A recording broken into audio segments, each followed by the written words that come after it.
Baiklah, saya akan menjelaskan mengenai simulasi untuk menjawab soal pada ujian SBMPTN dari LTMPT.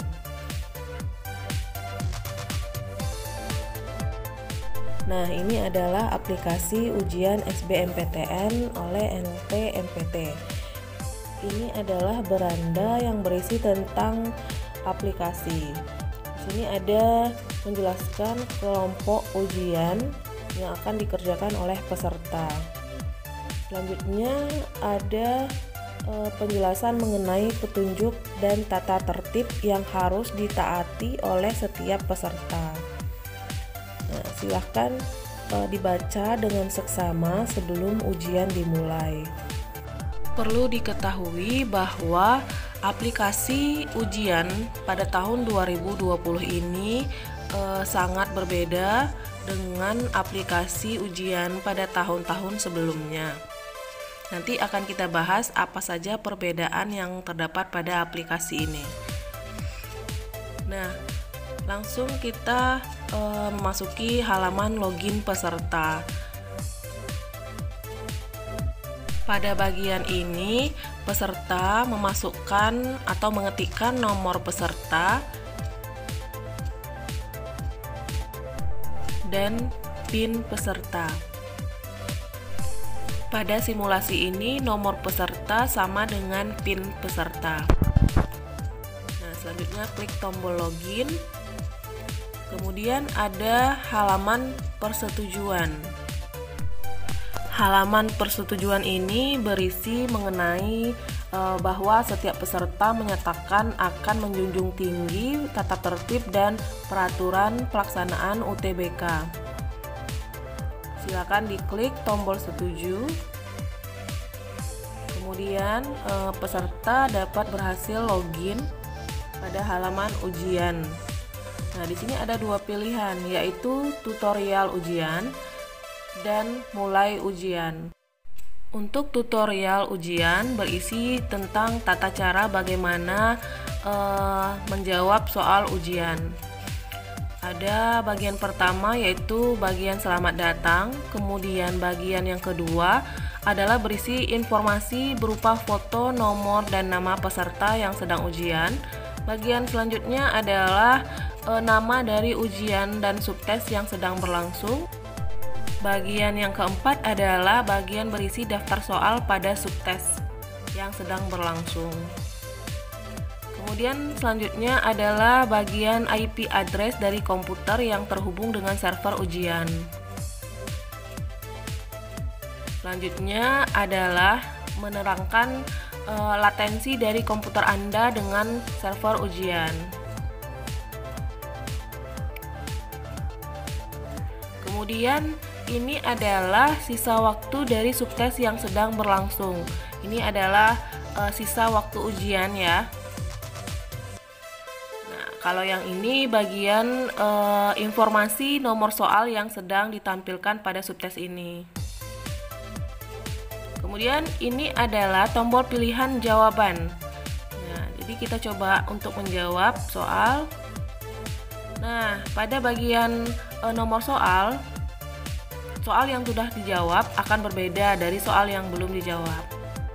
Kemudian tombol ini untuk menampilkan soal sebelumnya, dan ini adalah tombol untuk menampilkan soal selanjutnya.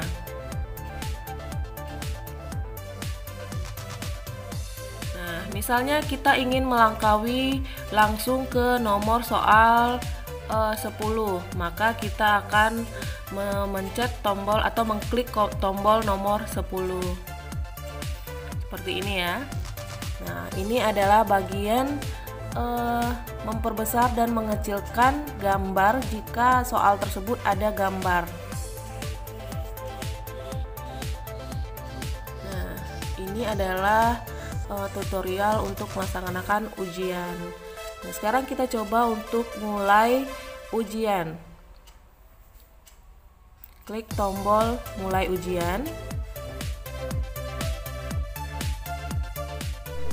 Setelah diklik, maka muncul halaman mulai ujian yang berisi dari subtes ujian.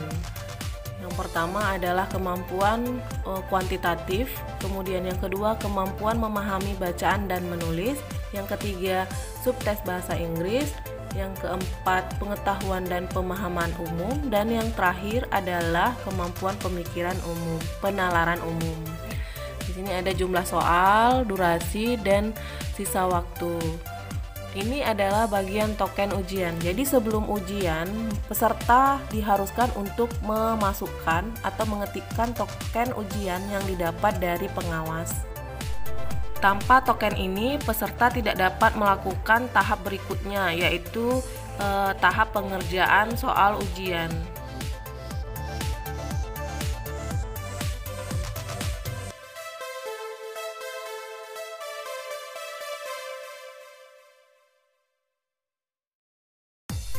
Setelah memasukkan token ujian dengan benar, klik tombol login.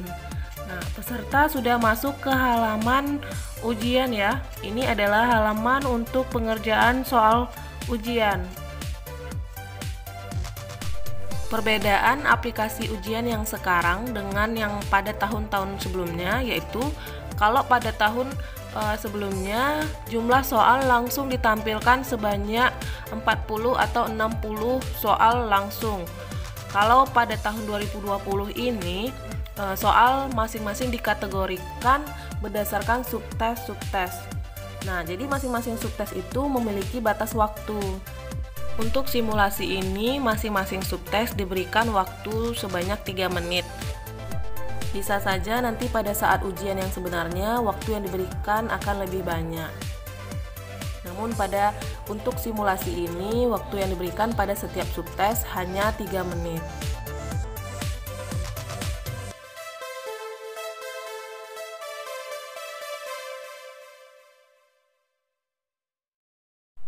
Nah, bagaimana kalau jaringannya terganggu seperti ini? Kan ini jaringannya putus. Nah, kalian jangan panik ya. Ini akan berlangsung beberapa detik dan akan kembali lagi pada soal yang kalian kerjakan sebelumnya. Nah, perlu kalian ingat bahwa setiap subtes yang sudah kalian kerjakan dan jika ingin kembali ke subtes sebelumnya, kalian nggak bisa. Nah, jadi itu kelemahan dan kekurangan dari aplikasi ujian yang tahun 2020 ini. Nah, sekarang kita akan mencoba menjawab soal. Ini jawaban asal ya, jangan ditiru. Ini hanya simulasi, jadi kita sembarangan mengisi jawaban. Nanti pada saat ujian yang sebenarnya kalian harus membaca dengan teliti setiap soal dan pastikan bahwa jawaban yang kalian jawab itu benar ya.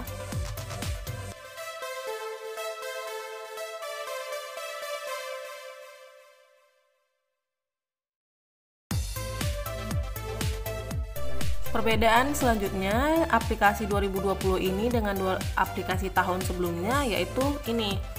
Jika kalian sudah selesai nih menjawab soal semuanya dan waktu masih tersisa, pada contoh ini waktu tersisa sebanyak 1 menit lewat 38 detik. Nah, ini kalian harus menunggu sampai waktu ini habis. Baru setelah waktunya habis, kalian dapat melanjutkan ke subtes berikutnya. Disarankan kalian kembali ke soal-soal sebelumnya untuk memastikan bahwa jawaban yang kalian jawab itu sudah benar. Nggak ada salahnya kan mereview soal-soal sebelum waktunya habis. Siapa tahu aja ada hilaf yang kalian lakukan, atau ingin merubah jawaban yang tadinya soalnya meragukan, jawabannya meragukan dan kalian ingin merubah jawaban. Nah, pada saat inilah kalian merubah mengerjakannya.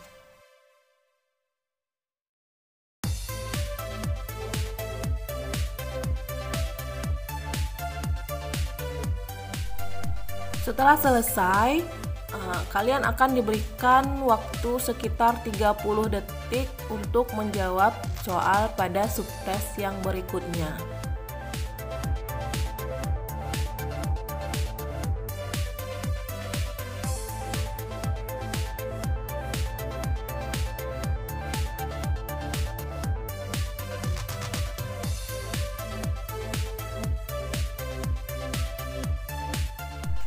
Oke, ini adalah subtes berikutnya, yaitu pengetahuan dan pemahaman umum.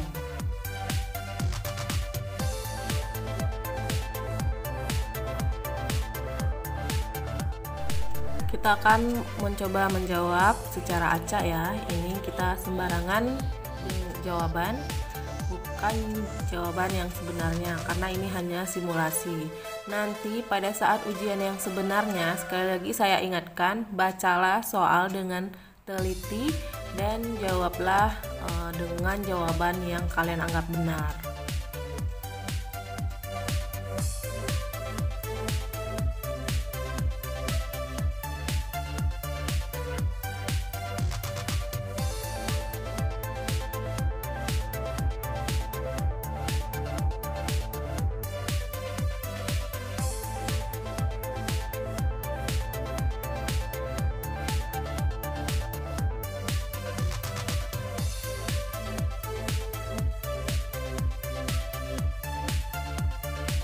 Gunakan waktu yang tersisa untuk mengecek kembali soal-soal ya. Nah, ini sudah habis dan kita kembali lagi diberikan jeda waktu sebanyak 30 detik untuk mengerjakan soal subtes berikutnya.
Nah, ini adalah simulasi untuk subtes yang terakhir. Silakan cek kembali jawaban Anda dengan benar. Dan ketika waktunya habis, maka sistem akan mengingatkan bahwa waktu ujian Anda telah habis. Klik tombol OK dan peserta akan kembali pada halaman awal, yaitu ketika akan login. Dan ujian pun selesai. Nah, sekarang kita akan membahas mengenai perubahan aturan pelaksanaan UTBK SBMPTN 2020. Yang pertama adalah satu mata ujian saja, yaitu tes potensi skolastik. Kalau tahun lalu butuh 3 jam untuk mengerjakan TKA dan TPS, kini hanya 1 jam 45 menit saja untuk mengerjakan TPS. Ini untuk mengurangi kontak lebih lama antar peserta di kelas. Yang kedua, pengurangan sesi dari awalnya 4 sesi per hari menjadi 2 sesi per hari. Sesi pertama berlangsung pada pukul 9 sampai 11.15 WIB dan sesi kedua berlangsung pada pukul 14 sampai 16.15 WIB. Untuk peserta yang mendapatkan jadwal sesi 2 dan 4 akan mendapatkan jadwal ulang. Silahkan mengecek ke website LTMPT. Yang ketiga adalah perluasan layanan lokasi tes UTBK hingga ke daerah. Biasanya penyebaran lokasi tes hanya di kota-kota besar seperti Surabaya, Yogyakarta, Semarang, Jakarta, Pekanbaru, dan sebagainya. Nah, kalau tahun 2020 ini akan diluas ke berbagai daerah-daerah baik kota maupun kabupaten yang ada di masing-masing provinsi. Yang terakhir adalah peserta harus mengikuti protokol kesehatan. Misalnya, hanya peserta yang sehat saja yang diperkenankan untuk mengikuti ujian. Kemudian peserta tidak diperkenankan mampir ke tempat lain selain ke tempat UTBK, tidak berinteraksi dengan peserta lain, mengikuti protokol kesehatan mulai dari pengukuran suhu, cuci tangan, pakai masker dan face shield, serta sarung tangan. Demikianlah simulasi ujian beserta perbedaan ujian tahun sekarang dan tahun sebelumnya, serta perubahan aturan pelaksanaan UTBK SBMPTN tahun 2020. Semoga informasi ini bermanfaat ya, dan saya doakan semoga adik-adik dapat lulus pada jurusan yang diinginkan. Jangan lupa di like, comment, share, and subscribe ya. Dadah.